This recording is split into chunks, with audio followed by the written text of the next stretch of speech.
하겠습니다. 지적법에서 우리 인문과정에서는 이 지적법의 용어 정의라고 되어 있잖아요. 이 용어 정의가 굉장히 중요합니다.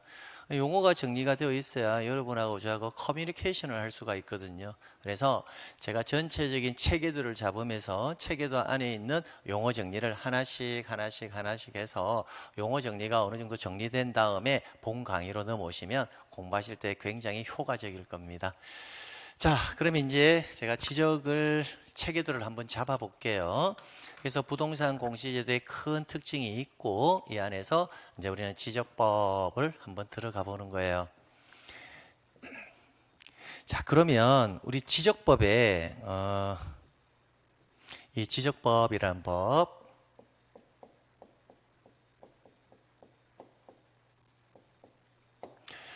이 지적법이라는 법은 있잖아요. 실제 지적법이라는 법은 대한민국에 존재하지 않습니다. 여러분 기본서를 보면 지적법이라고 되어 있지 않고 공간정보의 구축 및 관리 등에 관한 법률이라고 되어 있을 거예요. 근데 왜 선생님은 지적법이라고 합니까? 이제 그 이유는 뭐냐면 공간정보의 구축 및 관리 등에 관한 법률 안에서 지적과 관련되는 내용만 뽑아서 시험 문제를 봐요. 그러면 정확하게 언급하면 이렇게 언급하는 게 맞겠죠. 공간 정보의 구축 및 관리 등에 관한 법률 중에서 지적과 관련되는 법률 이렇게 가야 되는데 지문이 너무 길잖아요. 어차피 시험은 지적과 관련되는 내용만 나오니까 그냥 우리는 편의상 지적법이라고 부르는 겁니다. 되겠죠? 자, 됐고요.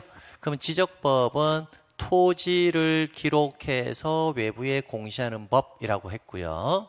그럼 지적법 문항수는 철 02문항이 출제됩니다. 등기법이 12문항이 되고요. 그럼 지적법은 토지를 등록해서 외부에 공시하는 법이니까 자, 토지의 등록 단위부터 제가 설명을 해보도록 하겠습니다. 자, 토지의 등록 단위는요. 필지라고 말씀드렸네요. 필지. 필지는 토지를 세는 단위, 토지의 등록 단위라고 보시면 되고요. 그럼 대한민국에는 약 3,700여만 필지의 토지가 있거든요. 그 토지 중에서 한 필지 단위로 대장이 만들어지는 거예요. 그럼 이 한 필지에 관련되는 일련의 정보가 있을 거잖아요. 그죠? 그럼 그러한 정보 안에 크게 뭐가 있다고요? 예, 금방 배웠잖아요. 사실관계와 권리관계에 관한 정보가 있다. 이렇게. 근데 금방 우리가 사실관계에 관한 정보에는 뭐가 있었죠? 소재, 지번, 지목, 면적이 있었죠. 그 소재, 지번, 지목, 면적은 등기와 지적을 비교할 때 쓰는 기본적인 정보고요. 지적법을 들어오면 사실관계가 좀 더 폭넓게 공시된다고 했잖아요. 그죠? 그러니까 사실관계에 관한 정보가 좀 폭넓게 소재, 지번, 그 다음 지목, 그 다음 경계, 그 다음 좌표, 그 다음 면적 이렇게요. 그럼 사실관계에 관한 정보가 우리가 소재, 지번, 지목, 면적만 있는 게 아니라 뭐가 추가되었나요? 경계와 좌표가 추가되었죠. 그러면 사실관계의 기본적인 정보는 지적법이라는 법 울타리 안에서는요. 경계와 좌표까지 포함이 되어서 기본적인 정보라고 해요. 등기와 지적 공시법이란 큰 테두리 안에서는 소재, 지번, 지목, 면적까지 말이고요. 지적법이라는 테두리 안에 들어오면 경계의 좌표가 추가된다라고 보시면 됩니다. 근데 이 경계의 좌표, 그러면 선생님 지적에 관한 사실관계에 관한 정보는 여기에 있는 네 가지 말고는 없나요? 이렇게 생각할 수도 있잖아요. 그죠? 근데 네 가지 여섯 가지 말고는 없나요? 생각할 수 있잖아요. 아니에요. 이거보다 훨씬 더 많은 사실관계에 관한 정보가 있습니다. 그런데 지적법이라는 테두리 안에서 이 6가지가 사실관계에 관한 기본적인 정보다라고 부릅니다. 이를 우리는 용어의 정의로 뭐라고 쓰느냐면 용어의 정리로 이를 우리는 토지의 표시라고 부른다고요. 그러면 앞으로 제가 소재, 지번, 지목, 경계, 좌표, 면적 이렇게 길게 읽을 것을 사실관계에 관한 정보 중 토지 표시에 관한 사항은 이렇게 읽으면 아, 여러분은 소재, 지번, 지목, 경계, 좌표, 면적을 토지의 표시라고 하는구나 라고 정의해 두셔야 됩니다. 자, 그 다음 권리관계는 소유권만 공시한다 했잖아요. 그래서 소유자에 관한 사항, 소유자에 관한 사항만 공시의 대상으로 합니다. 자, 이러한 소재 지번 지목 경계 좌표 면적을 누군가는 조사 측량을 해서 이를 결정을 해줘야 되는데 이 결정권자가 누구냐면 국토교통부 장관입니다. 국토교통부 장관이 이를 조사 측량해서 이를 결정을 해줍니다. 그럼 결정이 되었다면 이 결정되어진 정보를 국가가 운영하는 공적 장부인 지적에 관한 공적 장부라고 해서 지적 공부라고 하고요. 지적 공부의 종류는 8가지입니다. 그러면 지적 공부의 이러한 정보 등을 기록을 해줘야 되는데 그 기록하는 행위를 등록이라고 하고요. 그럼 등록된 정보를 관리해줘야 되고요. 그 관리된 정보를 최종적으로 외부에 뭐 하겠다? 공시하겠다. 이 개념이에요. 그럼 여기까지가 우리 지적법은 총 3단계로 나누는데 여기까지를 우리는 1단계의 과정이라고 해요. 그럼 1단계 과정은 통상 4문항에서 5문항 정도가 출제가 되고요. 그러면 4문항에 5문항이 출제되는데 여기에서 출제위원이 매년 빠뜨리지 않고 내는 파트가 있어요. 그게 뭐냐면 지목이라는 부분과 여기에 등록사항은요. 매년 빠뜨리지 않고 꼬박꼬박 출제된다라고 보시면 됩니다. 자, 그러면 지적법의 1단계 과정을 조금 더 우리가 편하게 한번 읽어보면 여기서부터 한번 출발해 볼게요. 지적법이라고 했잖아요. 그럼 지가 뭐예요? 땅지자, 적, 기록할 적자. 그럼 지적법은 땅을 기록해서 외부에 공시하는 법 이렇게 읽으면 된다고요. 그러면 땅을 기록을 하려면 기록해야 될 내용이 있어야 되잖아요. 그 내용이 소재, 지번, 지목, 경계, 좌표, 면적이라고요. 이걸 결정을 해서 지적 공부에 등록을 해서 외부에 공시한다라고 보시면 됩니다. 선생님, 네. 지적 공부라고 했는데 금방 지적법에서 선생님하고 공부를 할 때 지적법에서는 지적 공부라는 표현을 적지 않고 선생님은 대장에 기록해서 공시한다라고 했는데 지적 공부와 대장은 어떤 차이점이 있습니까? 이제 이렇게 물어보면 지적 공부의 종류가 몇 가지냐면 8가지예요. 이게 지적 공부의 종류가 8가지라고 되어 있잖아요. 그 8가지 중에서 대표적인 공적 장부가 토지 대장이다라는 겁니다. 그러면 흔히 여러분이 일상생활에서 토지 대장, 뭐 임야 대장, 지적도, 임야도 이렇게 들어보시잖아요. 다 이게 토지의 물리적 현황을 외부에 공시하기 위해서 만든 공적 장부들이에요. 근데 그 중에서 가장 일상화되어 있고 자주 아는 지문이 대표적인 공적 장부가 토지 대장이기 때문에 제가 대장이라고 앞서서 설명을 드린 거고요. 그럼 이제 지적법이라는 테두리 들어오면 지적 공부의 종류 이런 부분들도 여러분하고 저하고 하나씩 정리를 해둘 필요가 있다는 겁니다. 그럼 결론은 지금 제가 적어놓은 이 순서가요 법조문의 순서입니다. 그럼 법조문의 순서를 가져가야 될 이유가 뭐냐면 이거예요. 지적법은 시험 문제 유형 자체가 어떻게 출제되냐면 출제위원의 의견이 지문에 반영되지를 아니에요. 그 말은 무슨 말이냐면 출제위원이 그 지문을 자기의 생각을 개입시켜서 지문을 만들지 않는다라는 거예요. 그럼 어떻게 만들까요? 법조문 있잖아요. 법조문을 컨트롤 C 딱 눌러요. 컨트롤 C가 뭐예요? 컨트롤 C 하게 되면 복사를 한다는 거예요. 복사를 해가지고 문제집에 컨트롤 V 해가지고 바로 컨트롤 C 복사해서 컨트롤 V 하면 복사를 해가지고 바로 끼워 붙인다는 겁니다. 즉, 그 지문을 가공을 하지 않고 법조문 그대로 낸다라는 거예요.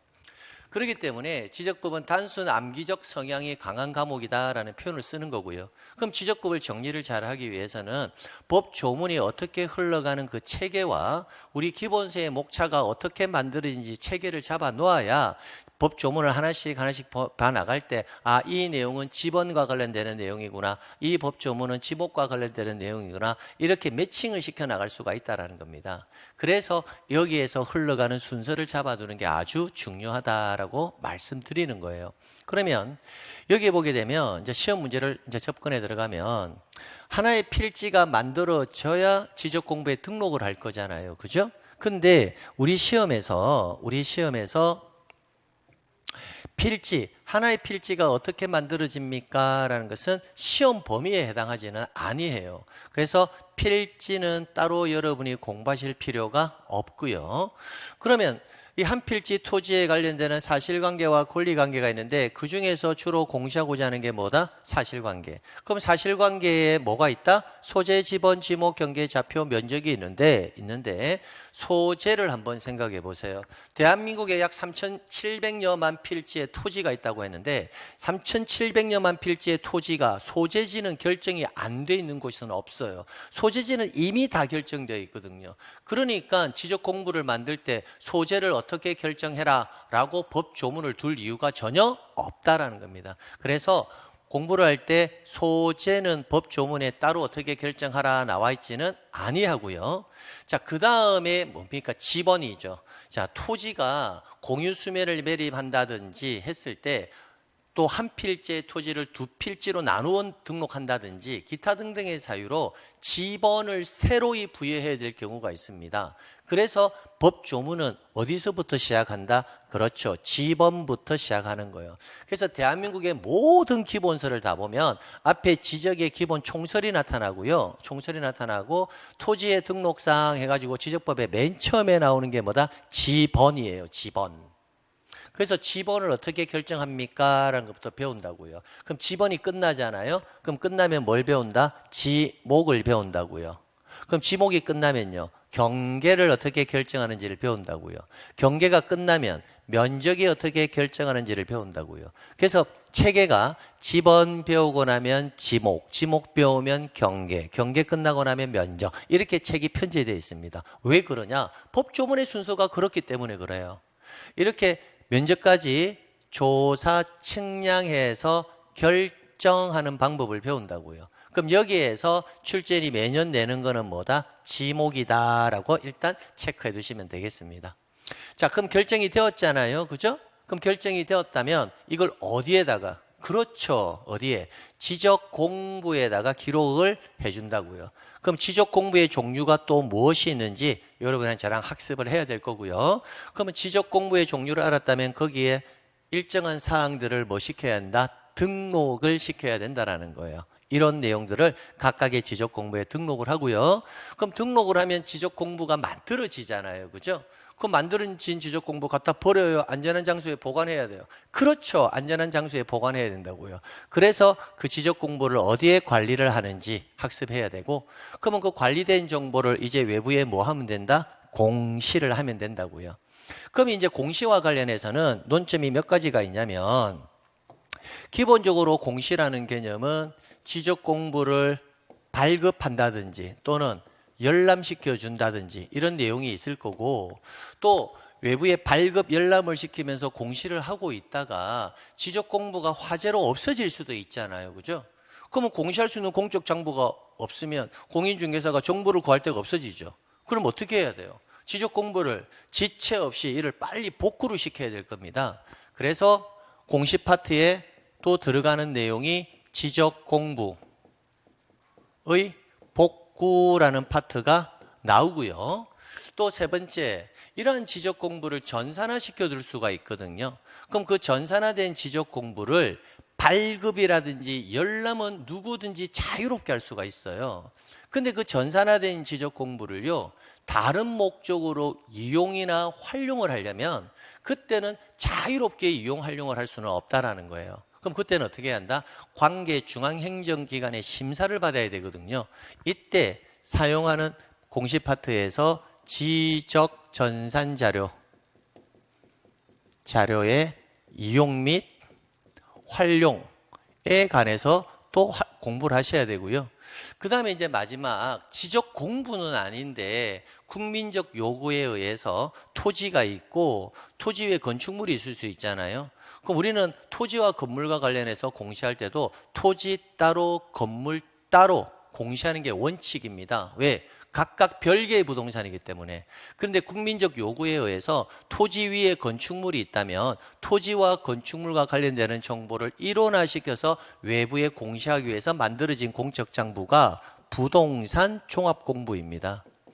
부동산 종합공부.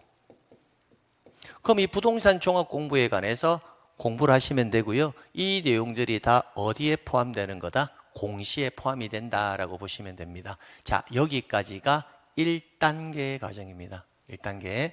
자, 다시 한번 정리합시다. 1단계 과정은 기본적으로 토지를 지적공부에 등록을 시켜서 공시한다. 그럼 등록되어야 될 정보가 뭐니? 하면 소재, 지번, 지목, 경계, 좌표, 면적이 있다. 이것을 어디에 등록시키니? 지적공부에. 그럼 지적공부에 등록하고 나면 이를 관리하고 그 정보를 외부에 공시한다. 여기까지가 지적법의 1단계 과정입니다. 그럼 1단계 과정에 들어오는 각각의 용어에 관해서 저랑 한번 살펴보도록 하겠습니다. 자, 이쪽으로 한번 볼게요. 지적소관청이라고 되어 있죠. 그럼 지적소관청이라는 표현을 굉장히 여러분은 저한테 자주 듣게 될 거예요. 지적에 관한 업무를 보는 관청이 지적소관청이고요. 그럼 지적소관청은 여기 보게 되면 시장이라고 되어 있죠. 시장, 그 다음에 군수, 그 다음에 구청장, 이 사람들을 지적소관청이라고 합니다.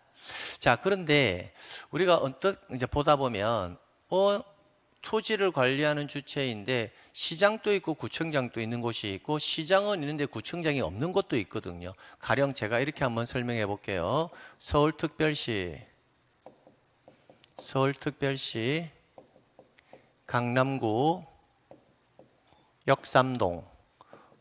자, 여기에 있는 토지가 있을 수 있고요. 그 다음에 수원시, 팔달구, 이렇게 팔달구, 감만동, 이렇게 있을 수도 있고요.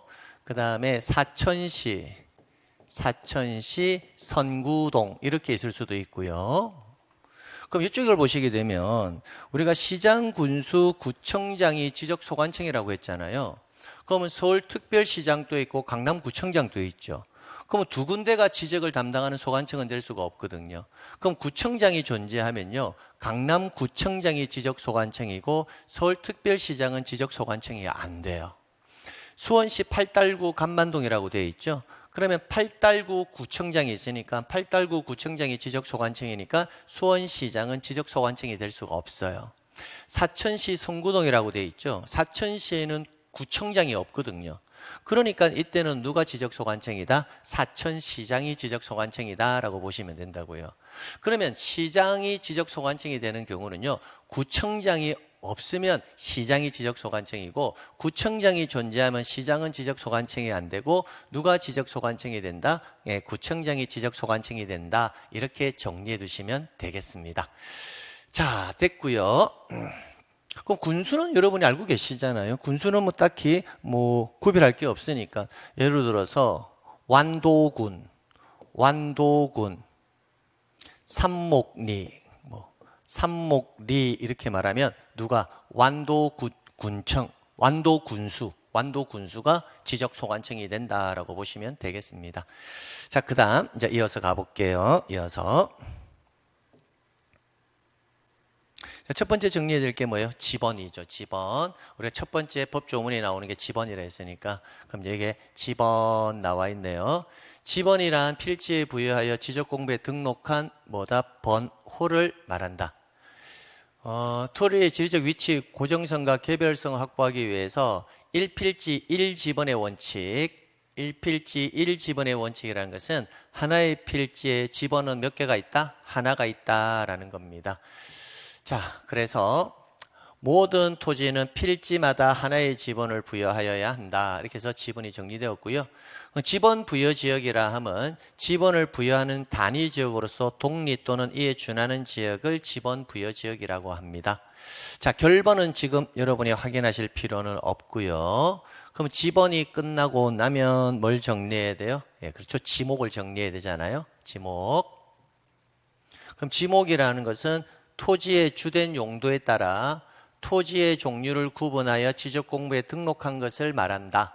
이때 종류를 구분하여 지적공부에 등록하는데 몇 가지의 종류로 구분하느냐면 28가지의 종류를 구분해서 등록을 시킵니다.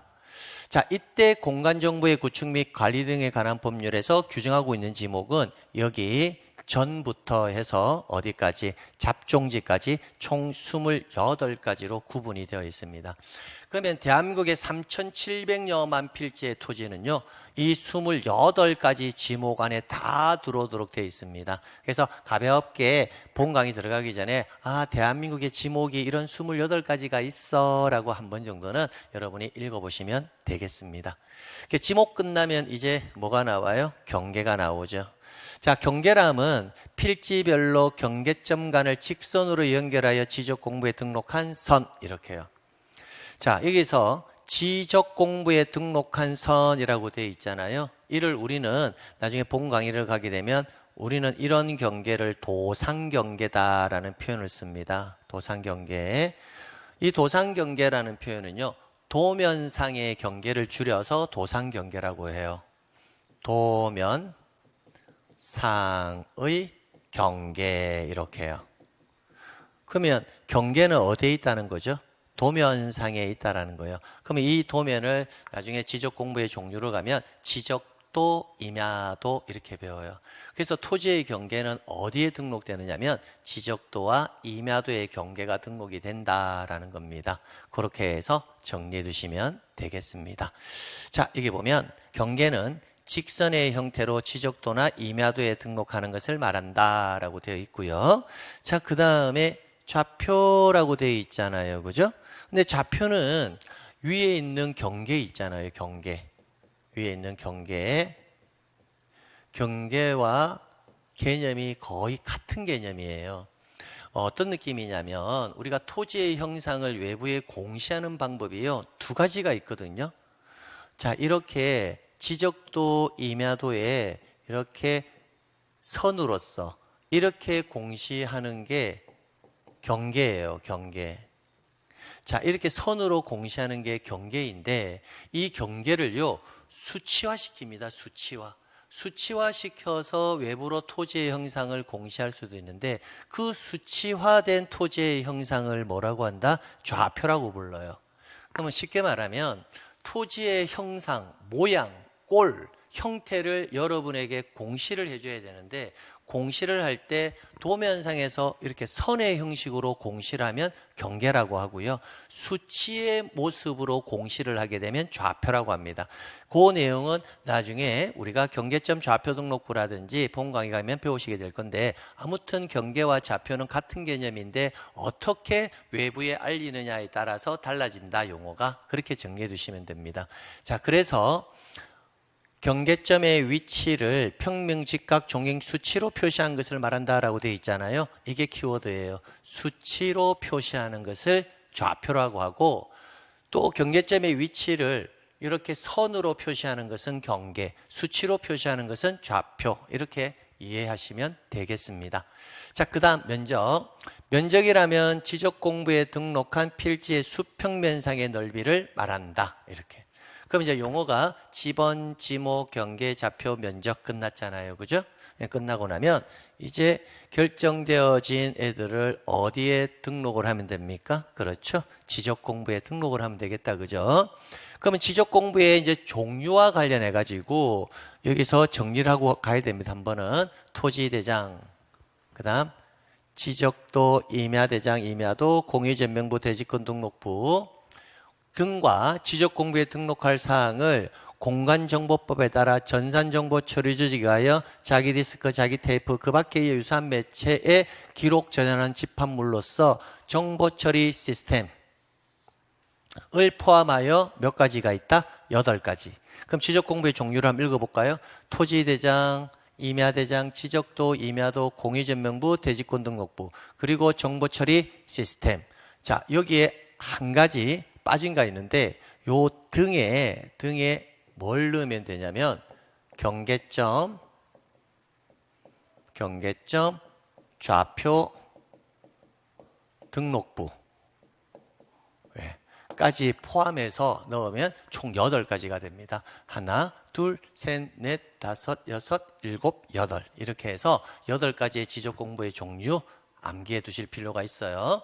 자, 제가 다시 한번 해볼게요. 토지대장, 임야대장, 지적도, 임야도, 공유전명부, 대지권 등록부, 경계점 좌표 등록부, 정보 처리 시스템 이렇게 해서 8가지가 지적에 관한 정보를 등록시키는 공적인 장부다라고 보시면 됩니다.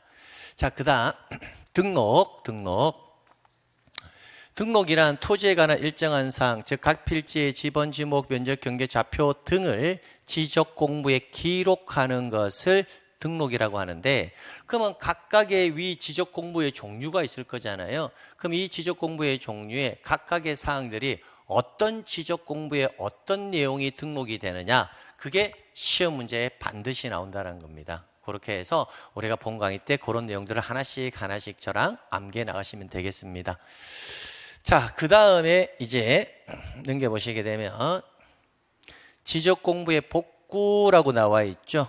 복구. 지적 공부가 만들어졌는데 화재 등으로 없어질 수가 있잖아요. 그럼 그럴 때 지적 공부의 전부 또는 일부가 멸실 훼손된 때는 지적소관청은 멸실 훼손 당시의 지적 공부와 가장 부합된다는 관계 자료에서 지적 공부의 등록사항을 복구하는 것을 뭐라고 한다? 지적 공부의 복구. 여기까지 해서 용어 정리 1단계가 마무리가 되는 거예요.